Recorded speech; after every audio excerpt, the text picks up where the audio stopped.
A very warm and a pleasant welcome to one and all present here. Today we'll be dealing with module number 5, which is musical references in Upanishadic literature. Before going deep into musical references in Upanishads and Upanishadic literature, let's know what is Upanishad. So we all know basically that our ancient Indian texts talk mainly about 4 Vedas: Rig Veda, Yajurveda, Samaveda and Atharva Veda. Apart from these Vedas, we have Puranas, which are 18 predominantly, and Itihasa, which is 2, the Ramayana and the Mahabharata. Apart from these, we have most important concept called Darshanas. Darshana is one's perspective, to see. Darshana is to see. So we have Astika and Nastika Darshanas.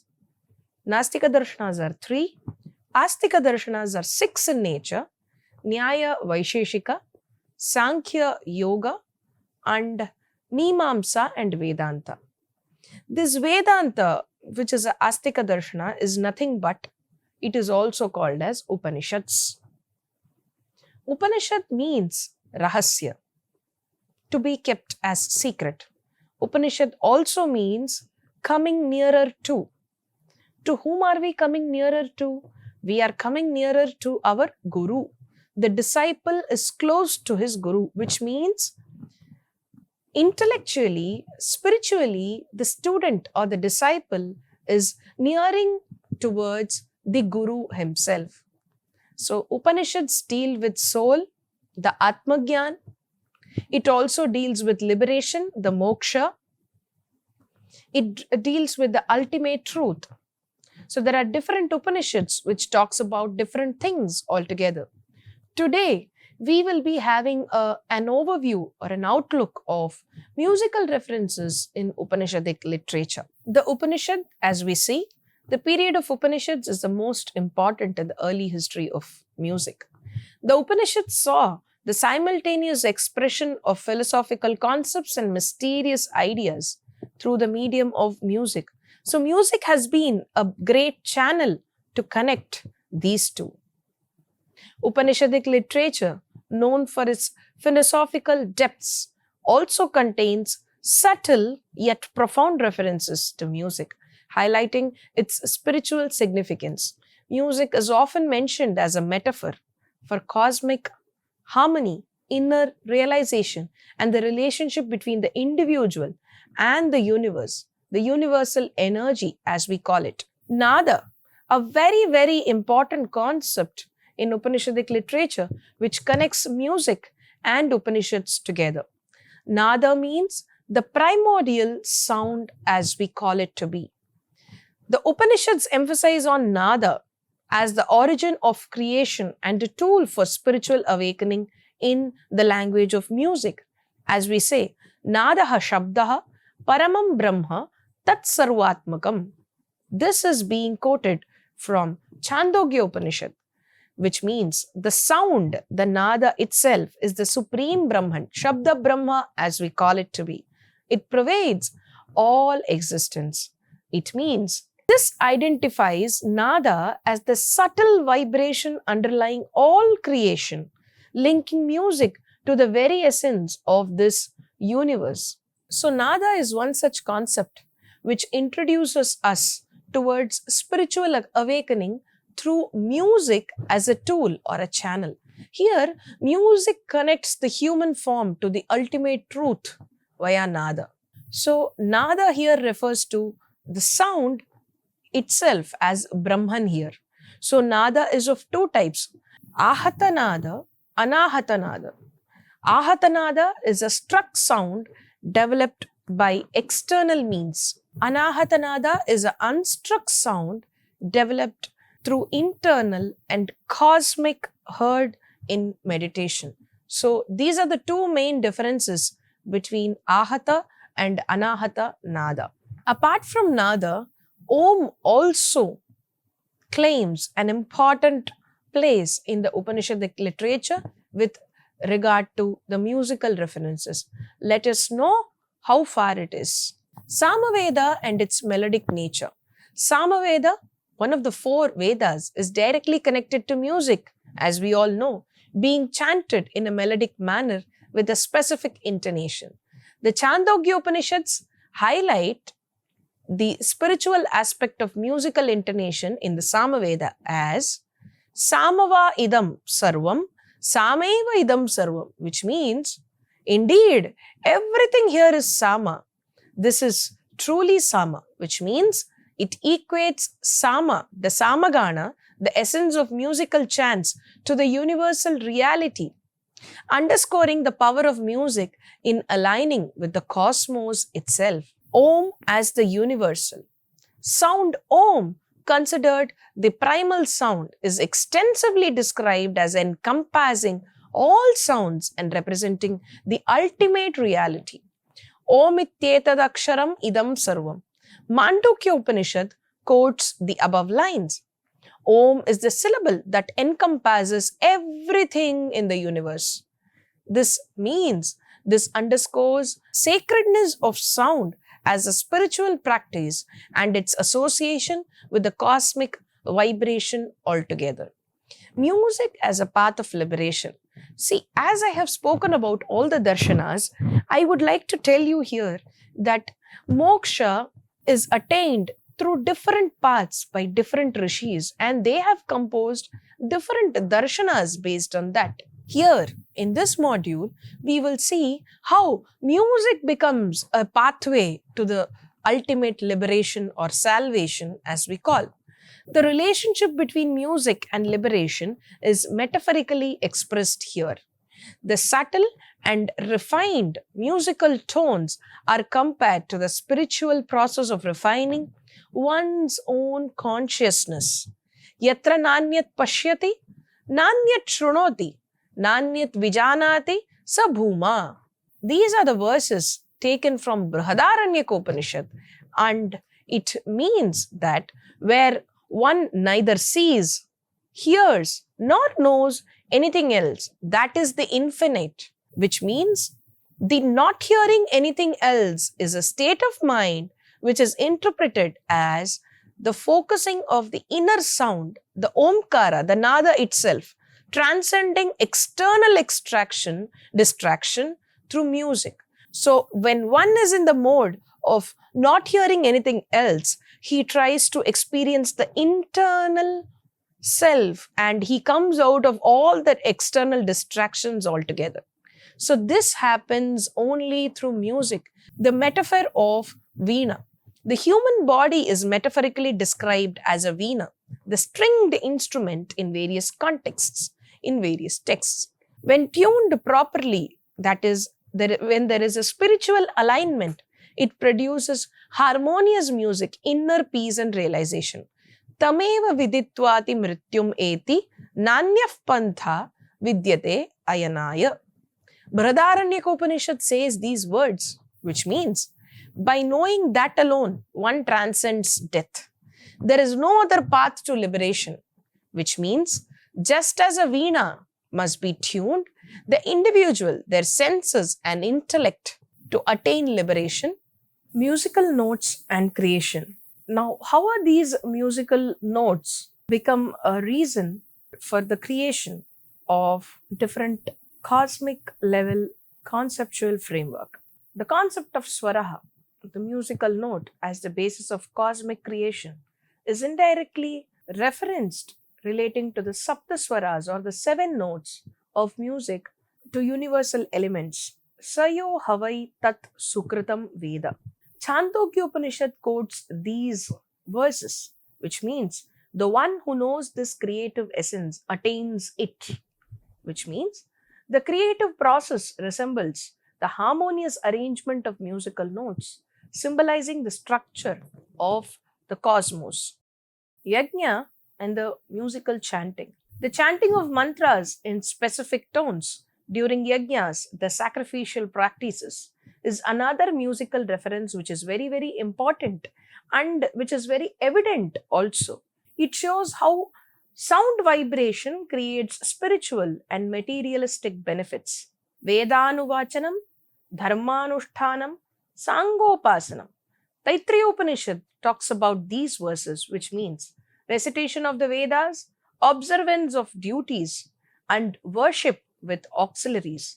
All these things in specific rhythmic pattern is an integral form of musical worship. So, music is being compared with divinity. Music is just not an art form. Music is just not something that is to be adorned or admired, but it is also one step ahead, considered as a cosmic level creation. These references illustrate the integral role of music in Upanishadic philosophy, not just as an art form, as I said, but as a pathway to understanding the cosmos and achieving spiritual enlightenment. Now, let us know the Saptaswaras and what Upanishads is there to talk about. Upanishads were the first to denote the letters of the Saptaswaras as Sa, Ri, Ga, Ma, Pa, Dha, and Ni. Narada Parivrajaka Upanishad, the very first line in this Upanishad, lines from 6 to 11, says that Naimisharanyam Punyasthalam Avalokya Sarigama Padhani Sa Sanyaihi Vairagya Bodhakaraihi Swaravisheshaihi Prapanchika Parangmukarha Kathalapaihi Sthavara Jangamakaihi Bhagavat Bhakti Visheshaha Nara Mriga Kim Purushamara Kinnara Apsara Ganan Sammohayan Agatam Brahmatmajam Bhagavat Bhaktam Naradam Avalokya Dwadasha Varsha Satra Yagopastithaha. These are the verses exactly from Naradiya Parivrajaka Upanishad, which says, observing the holy land of Naimisharanya, which is revered for its purity, for its sanctity, and understanding the nature of the musical notes, Sarigama Padhani, and their specific sounds that leads to renunciation, as well as hearing the sacred mantras, the sacred narratives that are suited for the ultimate liberation. One can become captivated by the devotion to the Supreme Being. Observing the devotees, including sages, celestial beings, and others, one can be entranced.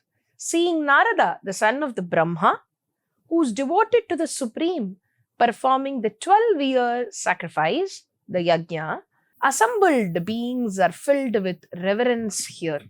So this is exactly the context from Naradiya Parivrajaka Upanishad. As we see, Brihadaranyaka Upanishad also has something to talk about musical instruments like Shankha, Veena, Dundubi, etc. Sa yatha Dunduber Hanyamanasya na bahya kshandad shaknuyat grahanaya Dundubhehe satu grahanena Dundubhya dhatasya va shabdo grihitaha. As when a drum is beaten, one cannot distinguish its particular notes, but they are included in the general note of the drum or in the general sound produced by different kinds of strokes. In the same manner, Brihadaranyaka Upanishad also says, Sa yatha veenayai vadyamanayai na bahya chandat shaknuyat grahanaya veenayai tu satu grahanena veenavadasya va shabdo grihitaha.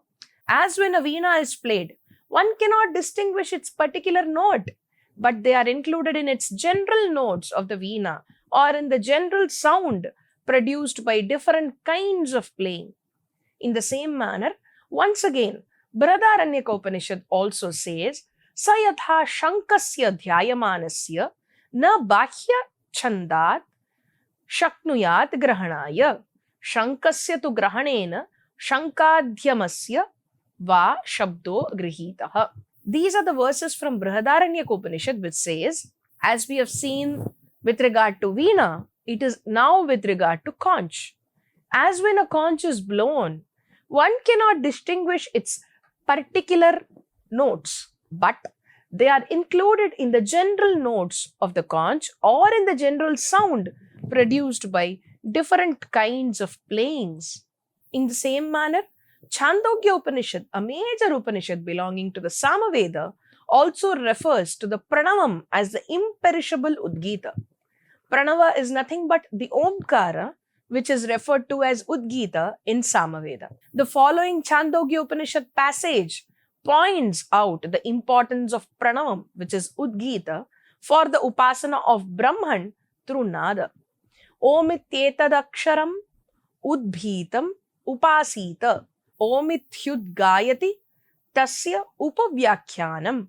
These are the verses from Chandogya Upanishad which says, let a man meditate on the syllable Om, called the Udgita. For the Udgita, a portion of the Samaveda is sung beginning with Om. That is the reason why, if you notice here, these particular verses are the very first verses of Chandogya Upanishad, which starts with Om. Speaking about the tonal quality, Chandogya Upanishad once again refers to, says, Vinardi Samno Vrane Pashavyam Ityagner Rudbito Niruktaha Prajapater Niruktaha Somasya Mridu Slakshanam Vayoho Slakshanam Balavapindrasya Krauncham Brihaspater Apadhvantam Varunasyatan Savanivopatan Savanivopaseveta Varunam Tveva Varjayet. These are the modulations and the different tones employed in singing the summons, the hymns, and their names are, see, these are the names that are given to different modulations in the Samaveda according to Chandogya Upanishad. Vinardi, Anirukta, Nirukta, Mridu, Slakshana, Balavat, Krauncha, Apadhvanta. So these are the intonations. Now, coming back to Omkara, Dhyanabindu Upanishad describes the Pranava as the source for everything in the universe. Omkara Prabhava Devaha, Omkara Prabhava Swaraha, Omkara Prabhavam Sarvam, Trilokyam Sacharacharam. These are the verses that are extracted from Dhyanabindu Upanishad of the verse 16, which says, Omkara is the source for all Devas, for all Swaras, for all the source of each and everything in this universe. That is the only one, none other than Omkara itself. So, Hamsopanishad says that Nada can be attained only by crores of penance, and that Nada known through Hamsa is tenfold. Sa eva japakotaya Nadam anubhavati evam sarvam Hamsavashan Nado dashavidho jayate.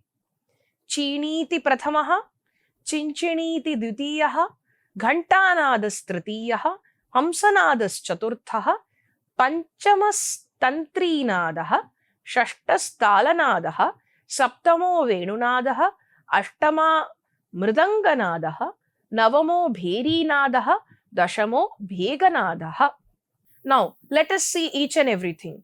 Chinnihi, Chinchinihi, Ganthanadaha, Hamsanadaha, Tantrinadaha, Talanadaha, Venunadaha, Mridanganadaha, Bherinadaha, Meghanadaha.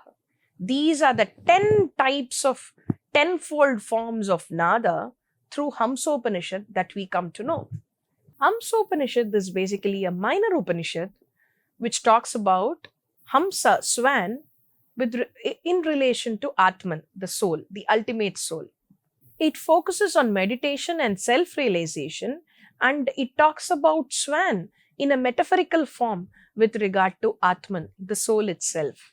Hamsa as the Atman here, it represents the individual soul with the universal soul, the Atman with the Brahman itself. So here the swan is compared to in a very metaphorical form with regard to our soul.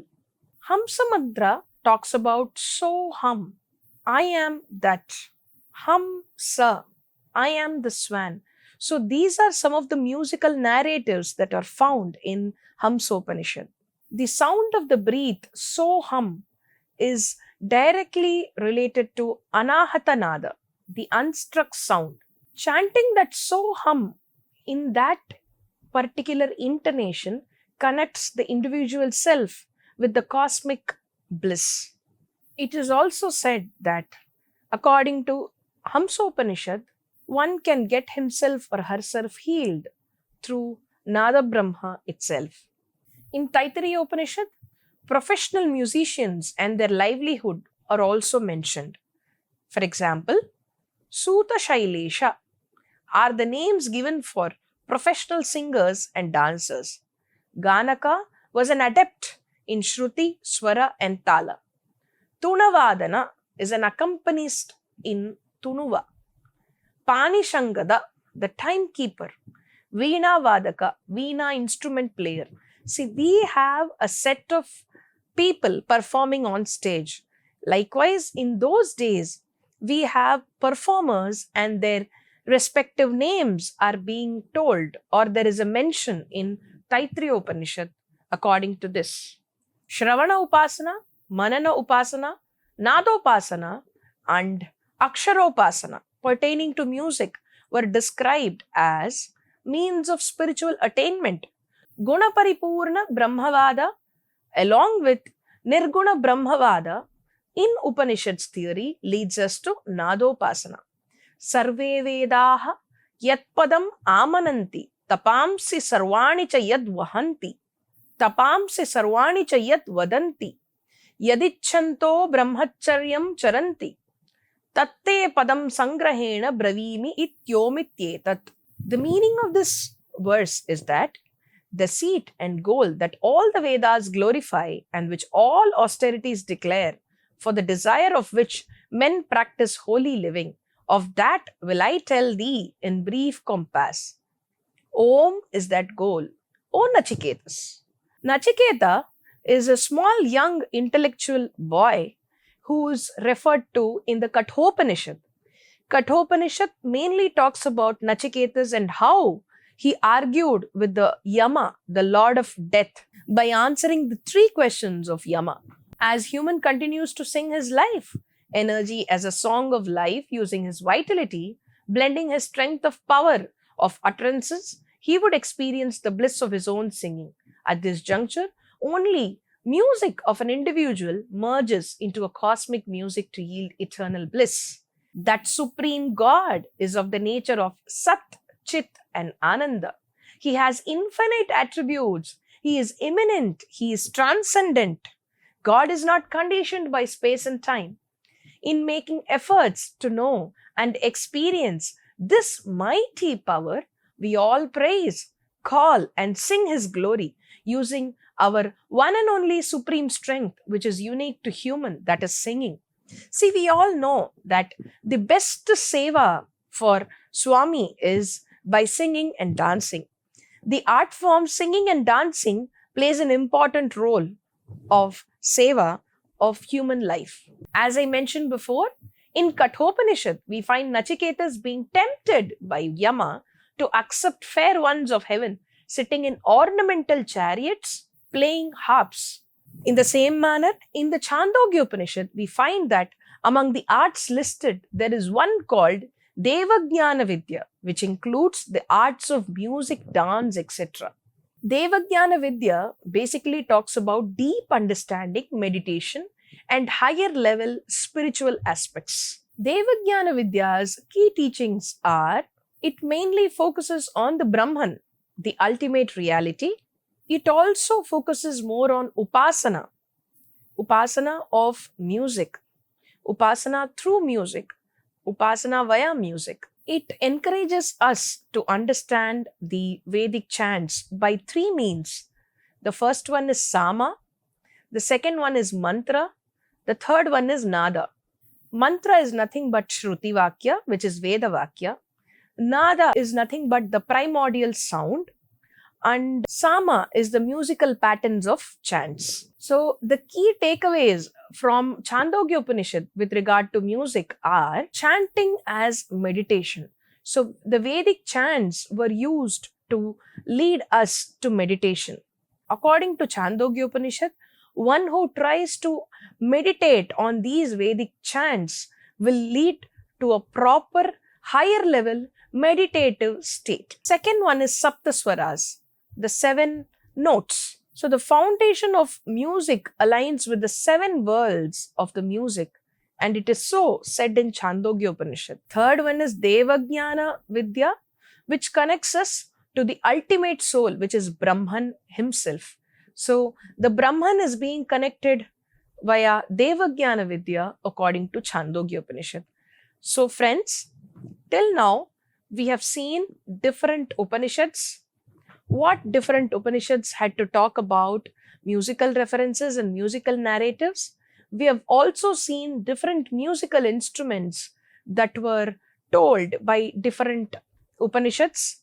We have also seen how performances were and what every performer was technically called as according to the Upanishadic literature.